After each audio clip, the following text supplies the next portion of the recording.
So now let us come to the fourth part of ionospheric propagation, which is the important part, most important part, of course, in this discussion of today's lectures. Of the 3 lectures, this is the most important part, and sometimes you will get questions on this in your final examination. A long question, you can expect a long question from this portion. So we'll start with a magneto-ionic medium, or we'll consider the magneto-ionic medium throughout this course. Now I will make some assumptions as we have discussed in the previous lecture. The first assumption is the magnetic field is along the z direction. So B0 or B is equal to mu 0 g cap, and B0 is equal to mu 0 h0, that we know. That is not an assumption. The assumption is B is along the z direction. That is first assumption. Now if this is true, we have already seen Fm, M stands for magnetic field, in the presence of a magnetic field. So force due to the presence of magnetic field. So Fm, force Fm will be minus E u cross B0. Now why it is minus E? Earlier we have seen minus Q, now it is minus E, because we are going to consider the ionosphere. In the ionosphere there are free electrons which are moving, and the charge of each electron is E.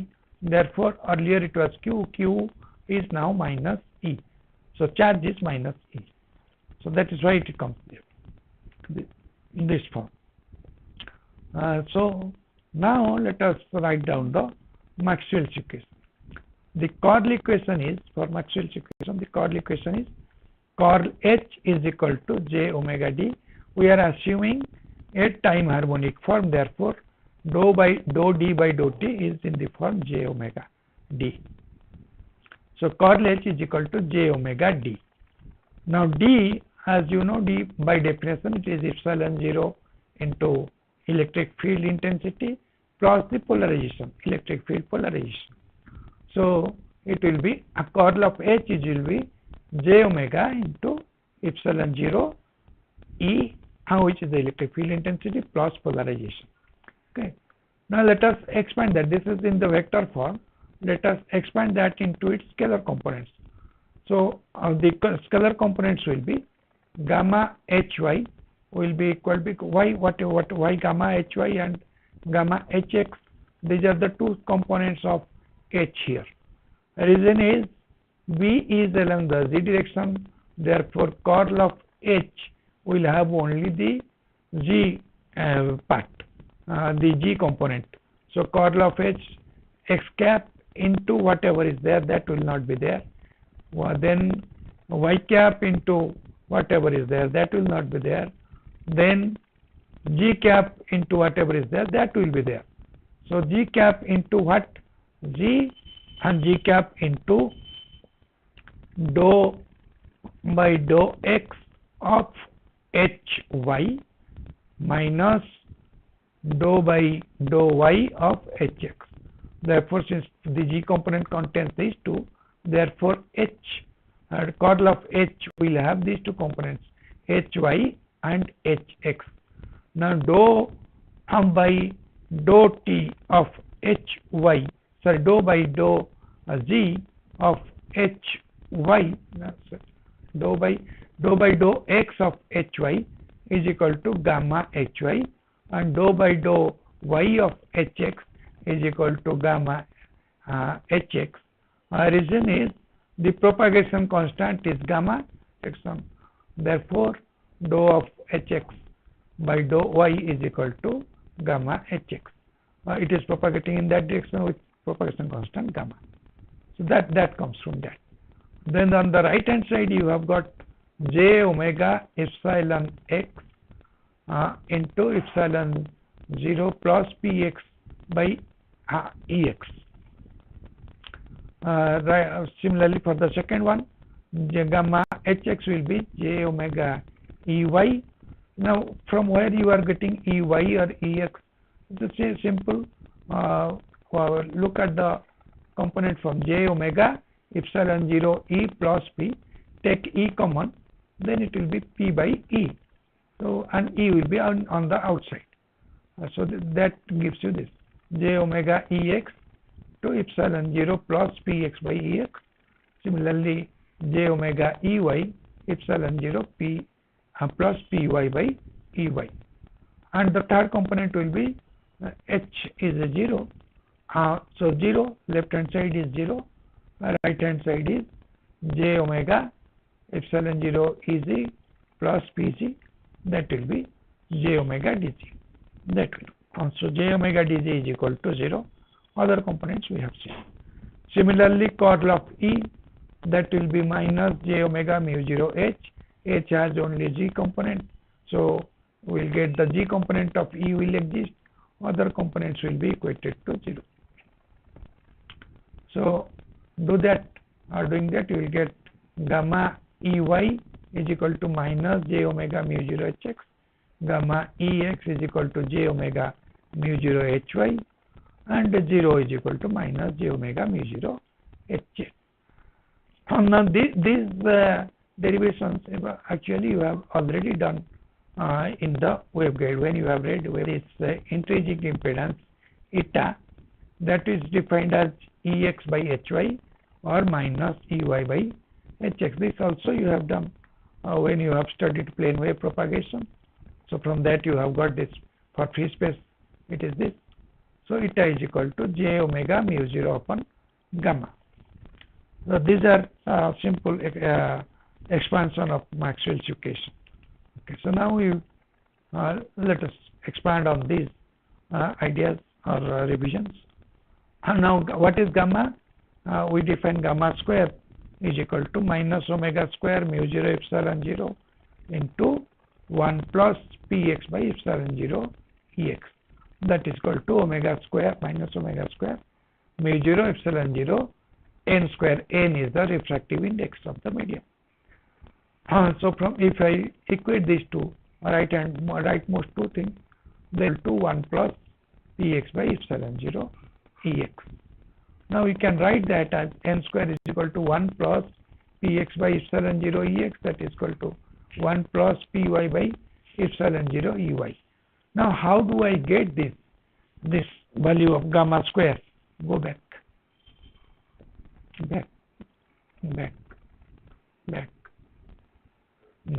Look at these two equations from the Maxwell's equation.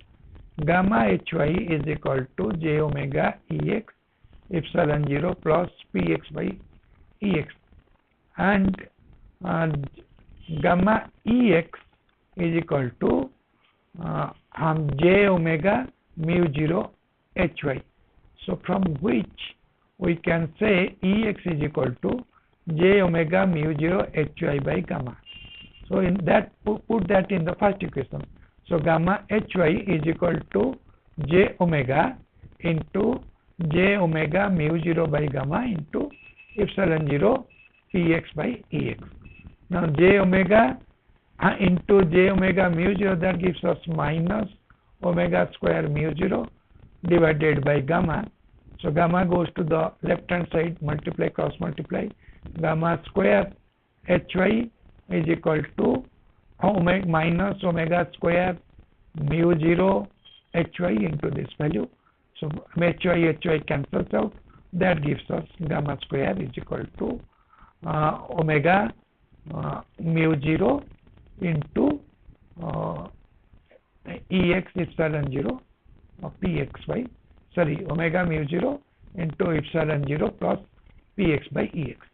Similarly, for the other equation we will get same gamma square is equal to minus omega mu 0 into epsilon 0 Py by Ey.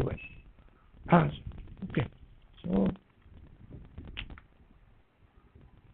so we get that is equal to eta square, so n square or refractive index square. So n square is equal to 1 plus Px by epsilon 0 Ex, that will be again equal to 1 plus Py by epsilon 0 Ey. Now let us define a ratio which we call the polarization ratio. So R pole is equal to Px by Py, which is equal to Ex by Ey. However, we are defining this actually we are getting from Px in n square. We have a term Px by Ex and Py by Ey. These two terms can be used to define n square. So Px by Ex and Py by Ey. Actually, if you equate these two parts, n square is equal to 1 plus Px by epsilon 0 Ex, which is equal to 1 plus Py by epsilon 0 Ey, cancel out 1 on both the sides. Then in the denominator you have on both sides epsilon 0, go cancel that out. So Px by Ex is equal to Py by Ey, from which we get Px by Py is equal to Ex by Ey. And that ratio we are calling the polarization ratio. So polarization ratio is equal to Px is equivalent to Px by Py is equal to Ex by Ey. So let us define that, and you will use that later. Then we know the equation of motion. Already we have started in the beginning of this lecture series on ionospheric propagation. We have seen what is the equation of motion: mr double dot plus vmr dot mr dot d by dt of any quantity of r is r dot, d square by dt of r is r double dot. So mr double dot plus vmr dot is equal to minus E, which is the charge q. In that already we have seen it is q. So q is equal to minus E. So minus E into E plus V cross B. B is B0 here. Now you know on the left hand side we have the first term is the force experienced by the electron. Second part is the friction experienced by the electron which is moving. The friction comes from collision during its motion. So that is the second part, which is equal to minus E plus then velocity cross B0. That comes from Lorentz formula. And now this is the equation of motion that we have started with. So let us again expand this equation and use what is the value of B0. Okay, B0 is in the Z. Now we will define the coordinate system in such a manner that y-axis is in the plane containing z and b0. That is the first thing. When we are defining, we will define in this manner. Then longitudinal component of h definitely will be along the z direction. So that is hz. So hl is equal to hz, and that let us say is equal to h0 cos theta. Then ht transverse component will be ht, which is equal to hy. So that we will call h0 sin theta. Now if we use this longitudinal component and transverse component in the equation of motion, left hand side remains as it is. On the right hand side we will get minus E, that remains as it is. Ex remains as it is. Then we had mu 0 h v into mu 0 h or iut and x dot or y dot ut, that into mu 0 h. Now that will be v will be divided into two components. One is along the L component, longitudinal component, other is along the transverse component. Longitudinal is along the z direction and transverse is along the y direction. So put those component values. So y dot mu 0 hl minus z dot mu 0 ht. So you will get on the right hand side. And now as we have already seen, x double dot, if it is moving with a velocity rotating or moving with angular velocity omega, so x is of the form e to the power j omega t, then we will get mx double dot is equal to minus omega square mx plus x dot is j omega, so plus j omega nu mx that will be equal to the right hand side. We are not going to make any changes. Now remember that the direction of x is chosen to form a right-handed system. In the coordinate system, we will choose the direction of x. First is y. Y is containing, and the y is in a plane that contains g and b0. X is chosen to form a right-handed coordinate systems or RHS. If that is done, then any combination of propagation direction and magnetic field can be handled with this convention.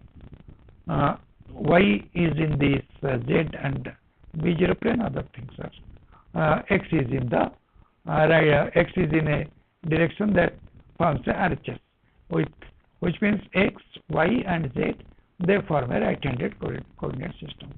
Now what we are doing here is we are saying that b0 is in the z direction, b0 can be in the x direction, b0 can be in the y direction, or it can be in any arbitrary direction. So for that you have to choose the coordinate system accordingly. That is the trick. So we have applied that trick for z direction. If it is in the y direction, you take z in the plane containing y and b0. So similarly you can do for x. Okay, x will be in the plane for sorry, z will be in the plane of x and b0, and x will be in the plane y and b0.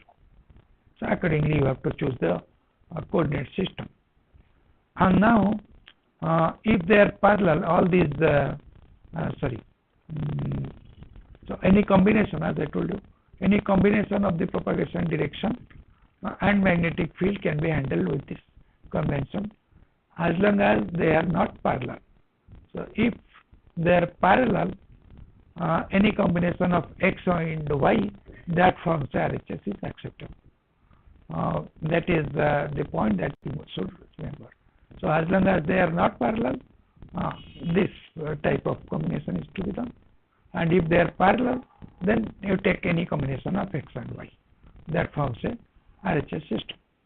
Okay, and now here x is equal to px by minus ene, y is equal to py by minus ene, and g is equal to pz by minus ene. These are the values of x, y, z that you are going to use later. Okay, so with this you can see the direction or the coordinate system that I described. Now what we have said, that BL, now here it is along the z direction, and BT is along the y direction. X is determined from z and y, and Earth's magnetic field vector is B0.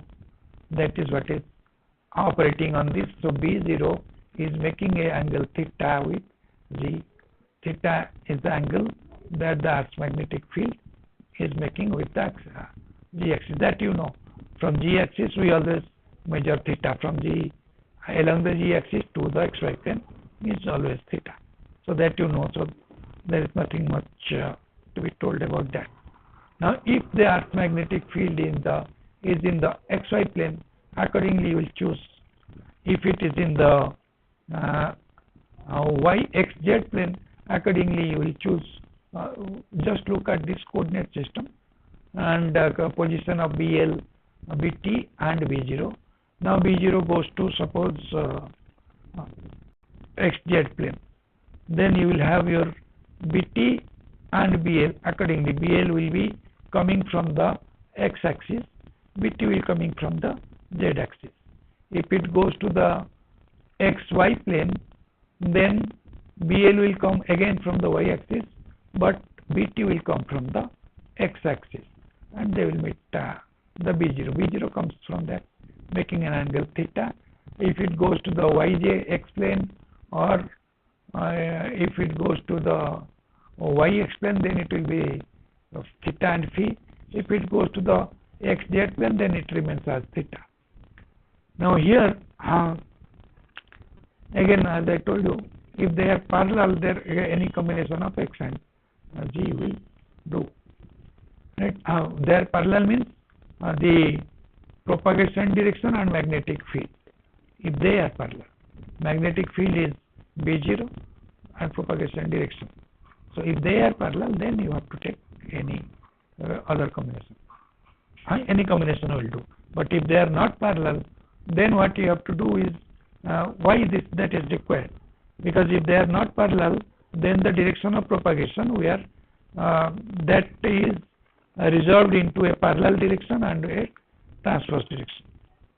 That is the reason why if they are not parallel, you have to follow this principle, and if they are parallel, you can take any XY combination. Okay. So now I hope I have made it clear. Up to this point, am I clear? Okay. So now let us come to the next part. Use of that part. What we discussed, let us start using that part. So left hand side will be omega square m px by ne minus j omega nu m px by e ne will be equal to minus e ex minus j omega mu 0 py hl by e ne plus j omega mu 0 pg ht by e ne. That comes from the equation of motion where you have put the values of x, y and z for one component, x component. That is what we have done. Now we'll use the gyro frequency. Here we'll call the gyro frequency to be omega b, or also you can call it as omega h. Earlier we called it omega h, here we are calling it omega b, and mu, b and h are related through mu, so we can either call it omega b or we can call it omega h. In general, this gyro frequency, or which is also called the cyclotron frequency of an electron in a magnetic field, is defined as omega b is equal to e b0 by m. We have already defined this already. Omega h is equal to e mu 0 h by m. So from that we have got this. So that is the general definition of omega b. Now using this definition, we can write two other frequencies. Omega L, we define that as equivalent to mu 0 e hl by m, and omega t as mu 0 e ht by m. In both these, you can see that we have the omega b term, which is defined as mu 0 e by m. So since we are using that e b0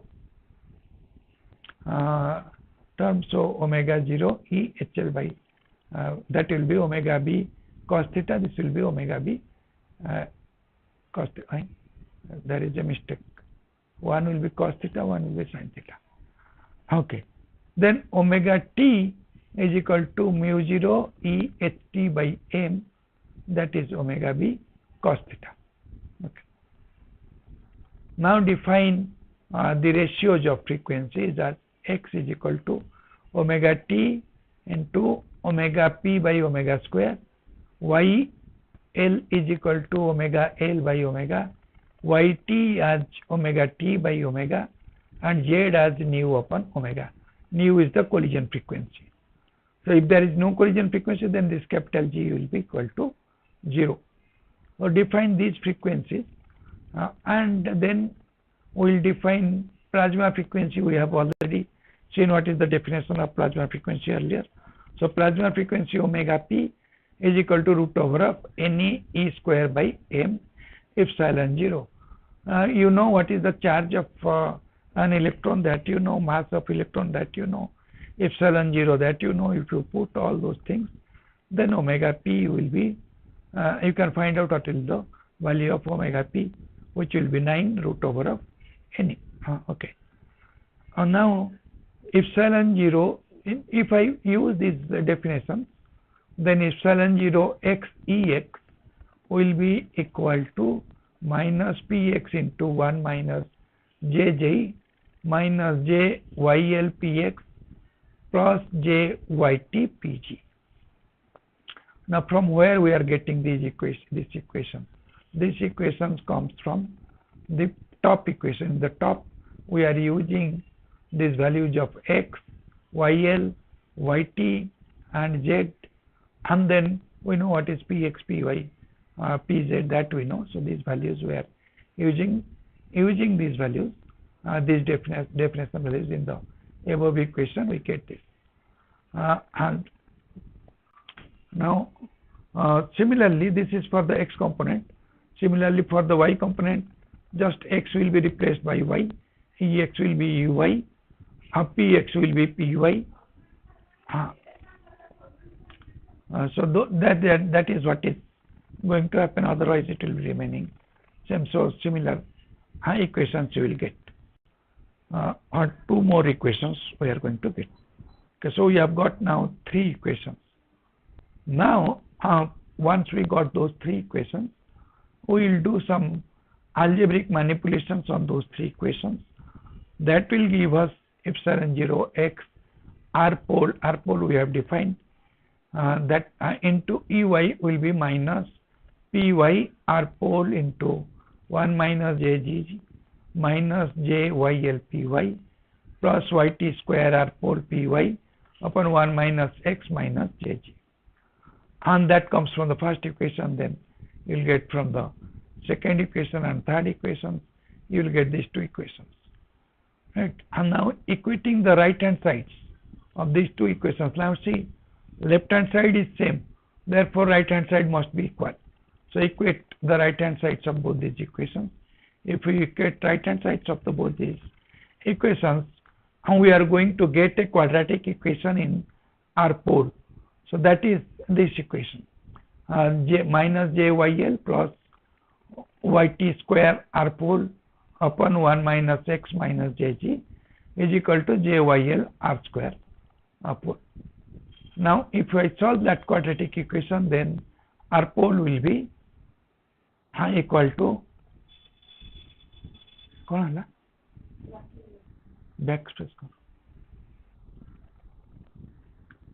R pole will be equal to 1 minus j upon yl into y square t by 2 1 minus x minus jj minus plus y square t by 4 1 minus x minus jz square plus yl square to the power half.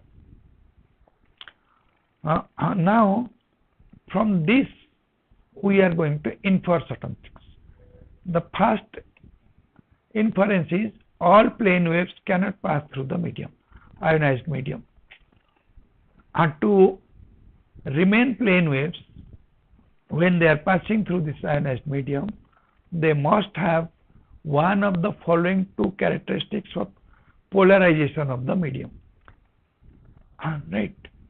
To satisfy this condition, both equations at the top give the same solution, that is Py by Ey is equal to E0x divided by 1 minus Jy minus Jy R pole.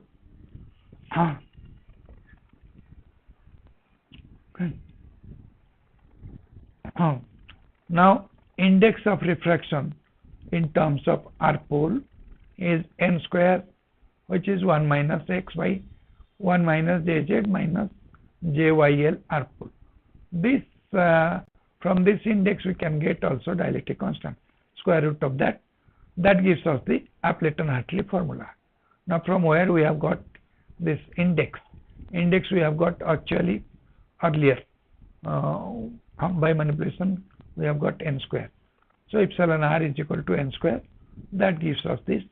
This is called the Hartley Appleton-Hartley formula.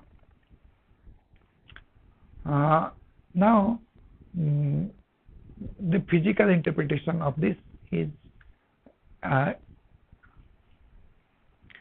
while there is the propagation, as I told you, there has to be a particular polarization within this ionized medium.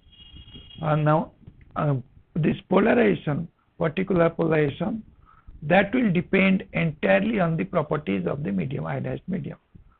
The phase velocities of the two modes corresponding to two polarization, they that are obtained from the two values of n. This n square is given by this man, so n plus minus will be there. So two values of n are going to give us the properties, phase velocities of this, right? When they recombine, they have different phase relationship, and when they are within the medium, they have two different phases corresponding to different polarizations. When they come out of the medium, those polarizations they again combine together, recombine. So again phase relationship remains similar. The solution with positive sign is called the ordinary wave, and the solution with negative sign is called the extraordinary wave. All this that I am discussing is within the ionosphere. Positive sign means positive sign of n, and negative sign is negative sign of n. Because n we are going to get two values corresponding to r pole. R pole has a minus plus value. That minus value, when we take the minus value of r pole, the n square, that gives us the extraordinary wave, and when we take the positive, that gives us the ordinary wave.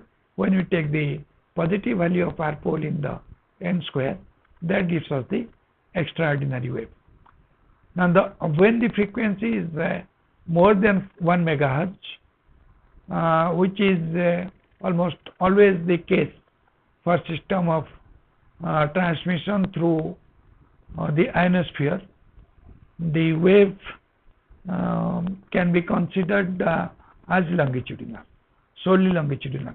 So you have only ht component, omega t and yt. These are all 0, right? Solely longitudinal. All transverse components are 0. Okay. So this is basically the physical interpretation. Now n square can be approximated, the n square that we got from Appleton-Hartley formula, that can be approximated as 1 minus omega square p by omega into omega plus minus omega L minus j nu. Now here also this plus minus sign in n square, that plus sign corresponds to extraordinary wave, minus sign corresponds to ordinary wave.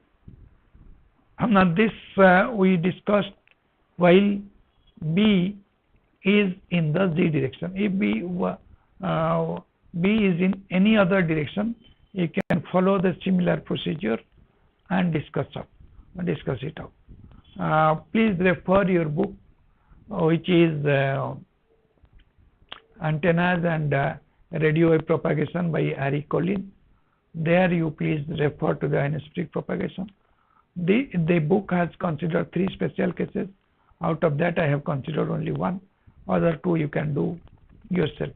If there is a doubt, we can clear that out later when in the doubt clearing classes. Please do the derivations of yourself. There will be doubt. I understand that there will be doubt. There will be problem in derivations. If there is a doubt or you are stuck at any point in the derivation, please let me know. We will discuss that in the doubt clearing classes. I am coming to the close of this lecture series. Now we will take a break for about 5 minutes, 2 to 5 minutes, then come back and start the last portion of the lecture.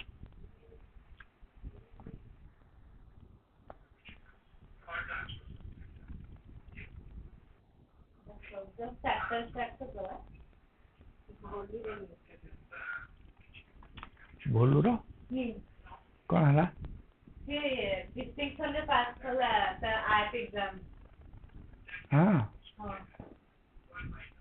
एटा खाली entry को तुमको पूरा certificate ता देखो बहुत भलो mark आनला Chandigarh में certificate आइला जाओ